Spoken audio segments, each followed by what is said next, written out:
నమస్తే, welcome to Aadan. నేను బాపయ్య. నందమూరి బాలకృష్ణ పోస్ట్కి లక్ష్మీ పార్వతి ఎసరు పెట్టారు. ఇదేంటి, నందమూరి బాలకృష్ణ గారి పోస్ట్కి లక్ష్మీ పార్వతి ఎలా ఎసరు పెడతారు అంటే, కొంపదీసి హిందూపురం ఎమ్మెల్యే సీటు కానీ లక్ష్మీ పార్వతి గారు లాక్కోబోతున్నారా అని మీకు డౌట్ రావచ్చు. కానీ కాదు, అసలు విషయం ఏమాత్రం లేట్ చేయకుండా నేనే చెప్పేస్తాను, వినండి. బసవతారకు Indo American cancer institute and hospital, దీనికి ట్రస్టీగా నందమూరి బాలకృష్ణ ఉన్నారు. అయితే ఈ పోస్ట్ తనకి కావాలి అని చెప్పేసి ఆ పోస్ట్ని లాక్కునే ప్రయత్నం లక్ష్మీ పార్వతి చేశారు. కానీ ఆవిడికి కోలుకోలేని ఎదురు దెబ్బ కోర్టులో తగిలింది. హైకోర్టు ఏకంగా లక్ష్మీ పార్వతికి పిలిచి మొట్టికాయలు కూడా వేసినంత పని అయిందనమాట. సో అసలు ఏం జరిగింది అంటే, ఈ బసవరామ తారకం ఎవరైతే ఉన్నారో, నందమూరి బసవరామ తారకం వైఫ్ ఆఫ్ నందమూరి తారక రామారావు, ఆవిడ క్యాన్సర్ వ్యాధితోటి చనిపోయారు 1985లో. ఆవిడ జ్ఞాపకార్థం తన భార్య ఎలా అయితే క్యాన్సర్తో చనిపోయారో అలాంటి దుస్థితి వేరే వాళ్ళకి పట్టకూడదు అన్న ఉద్దేశంతో ఎన్టీఆర్ ఇక్కడే ఆంధ్రప్రదేశ్లోని ఒక cancer hospital with good equipment, మంచి ఎక్విప్మెంట్ తోటి అత్యాధునిక సౌకర్యాలతోటి ఉండాలి అని చెప్పేసి ఆయన నిర్ణయించుకుని దానికి ఒక ఫౌండేషన్ స్టోన్ వేశారు 1995లో. అయితే ఆ ఫౌండేషన్ స్టోన్ వేసినప్పుడే ఒక వీలునామా రాశారు. అందులో ట్రస్టీగా నన్ను పెట్టారు, దానికి సాక్ష్యం పలానా వ్యక్తి అని చెప్పేసి లక్ష్మీ పార్వతి 2009లో కోర్టుకు వెళ్ళారు. ఇది టూకీగా చెప్పాలంటే. సో ఇప్పుడు నందమూరి తారక రామారావు గారు ఎవరైతే ఆయన తన భార్య పేరు మీద ఒక హాస్పిటల్ పెట్టాలని అనుకున్నారో, దానికి ట్రస్టీగా ఇప్పుడు ఆయన కుమారుడు నటవారసుడు, నందమూరి తారక రామారావు గారి నటవారసుడు నందమూరి బాలకృష్ణ ఉన్నారు. నందమూరి బాలకృష్ణ ఇప్పుడు హిందూపురం ఎమ్మెల్యేగానే కాకుండా, ఒక నటుడుగానే కాకుండా, అలాగే cancer hospital బసవరామ Tarakam cancer hospital ఏదైతే ఉందో దానికి ట్రస్టీ కమ్ చైర్మన్గా కూడా ఉన్నారన్నమాట. సో అయితే ఇప్పుడు ఈ హాస్పిటల్కి ట్రస్టీగా నేనుండాలి అని చెప్పేసి ఆవిడ కోర్టుకు వెళ్ళారు. అది కూడా 2009లో కోర్టులో కేసు ఏమని వేశారంటే, నందమూరి తారక రామారావు గారు ఈ హాస్పిటల్ పెట్టేటప్పుడు 1995లోనే ఒక వీలునామా రాశారు. అందులో ట్రస్టీగా నేనుండాలి అంటే లక్ష్మీ పార్వతి ఉండాలి, నా భార్య లక్ష్మీ పార్వతి ఉండాలి అని ఆయన వీలునామా రాశారు అని చెప్పేసి మెన్షన్ చేశారనమాట ఆవిడ. ఇది 2009లో హైదరాబాద్ సెషన్స్ కోర్టులో ఆవిడ ఫైల్ చేసిన కేసు. అయితే ఆ వీలునామా రాసేటప్పుడు మరి సాక్షి ఉండాలి కదా. సో పలానా సుబ్బారావు గారు సాక్షి సంతకం కూడా చేశారు అని చెప్పేసి ఆవిడ మెన్షన్ చేశారు. కానీ సుబ్బారావు గారు బ్రతికిలేరు. దీంతో ఆవిడేం చేశారు, ఆయన కుమారుడు వరప్రసాద్ని తీసుకొచ్చి సుబ్బారావు గారు సాక్షి సంతకం చేసినట్టుగా వరప్రసాద్ గారికి తెలుసు, సో ఆయననే సాక్షిగా పెట్టుకోవాలి అని చెప్పేసి ఒక అభ్యర్థనని రైజ్ చేశారు. వరప్రసాద్ కూడా మా నాన్నగారు సాక్షి సంతకం చేసినట్టుగా నాకు తెలుసు, నాతో చెప్పారు, లక్ష్మీ పార్వతిని ట్రస్టీగా ఉంచమని, దాని సారాంశం ఆ వీలునామా సారాంశం అని ఆయన కూడా ఒక అఫిడవిట్ దాఖలు చేశారు. అయితే వెంటనే నందమూరి బాలకృష్ణ ఏం చేశారంటే, అలాగే హరికృష్ణ గారు కూడా, అప్పటికి హరికృష్ణ గారు జీవించే ఉన్నారు.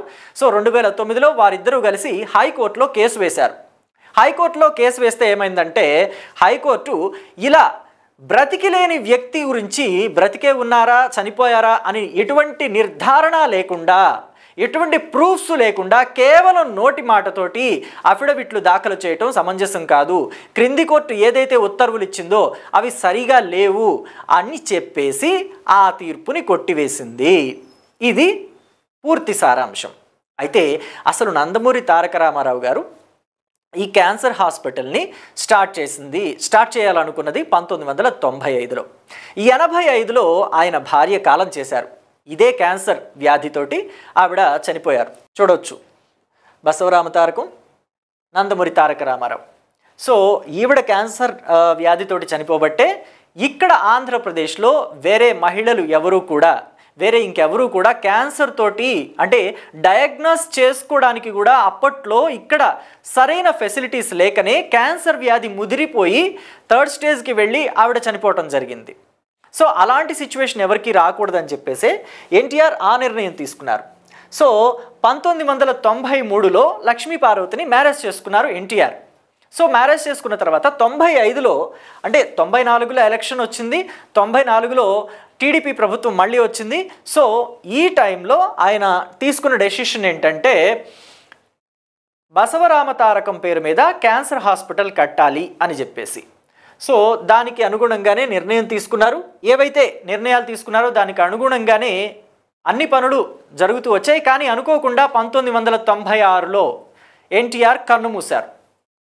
కాబట్టి ఆ పనులు అక్కడితో ఆగిపోయాయి. కానీ ఎవరైతే బాలకృష్ణ తన నట వారసుడు ఉన్నారో ఆయన మాత్రం ఆ పనులు అక్కడితో ఆగనివ్వలేదు.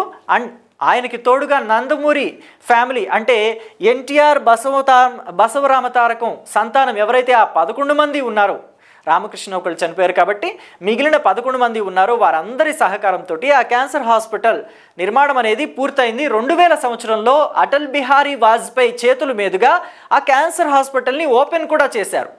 సో అప్పటి నుంచి ఆ క్యాన్సర్ హాస్పిటల్ ఏదైతే ఉందో 100 బెడెడ్ హాస్పిటల్గా స్టార్ట్ అయిన హాస్పిటల్ ఇప్పుడు దాదాపుగా 650 బెడ్స్ తోటి రన్ అవుతోందని కూడా మనం న్యూస్లో చూసాం అనేక వార్తల్లో.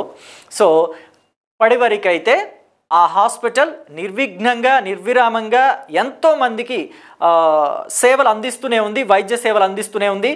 బాలకృష్ణ గారు ఇప్పటికీ కూడా ఎంతో యాక్టివ్గా పార్టిసిపేట్ చేస్తుంటారు ప్రతి కార్యక్రమంలోనూ ఆ బసవతారకం క్యాన్సర్ హాస్పిటల్కి సంబంధించి. సో ఇప్పుడు కోర్టు తీర్పు ఏదైతే ఉందో అది నిజంగా బాలకృష్ణ గారు